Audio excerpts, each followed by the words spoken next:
It seems that you have met your end. Oh, what a pity. I don't feel too bad about it, though. After all, if it weren't me, it would have just been one of the others, I guess. I'm honestly just glad to be out of those air ducts. It's not easy for hippopotamus to fit up there.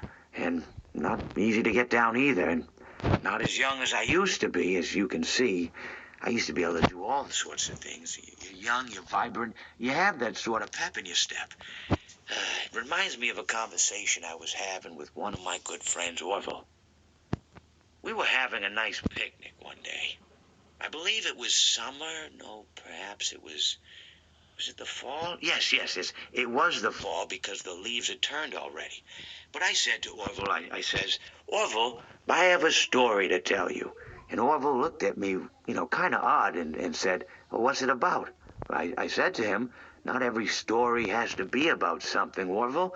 Sometimes a person just wants to talk. Why does everything have to be a story? I said to him. He just looked at me and he said, well, you said you had a story, and he was quite right. I did, in fact. I told him I had a story. I suppose if a person just wants to talk, then it's best to not announce that you're telling a story. Telling a story does come with its own pressures and expectations, I suppose. After all, if you're just talking to a friend, then there's no more expectations than if you were talking into the wind. Words by themselves aren't expected to carry, aren't expected to stick. But if you announce you're telling a story, well then, there'd better be a point to it all, No one wants to sit and listen to someone ramble on and on and on with absolutely no end in sight.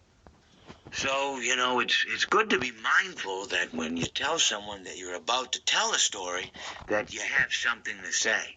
Telling someone that you're going to tell them a story is tantamount to asking them to stop what they're doing and pay attention.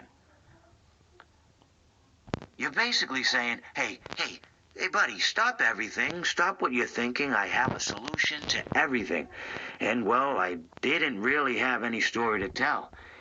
In hindsight, I probably just misspoke when I said that I had a story. I think it would have just been better to tell Orville that I wanted to tell him something rather than tell him that I had a story. But, even then, it might have put too much importance on the whole thing. Either way, it was quite a nice day. I remember that we were drinking tea.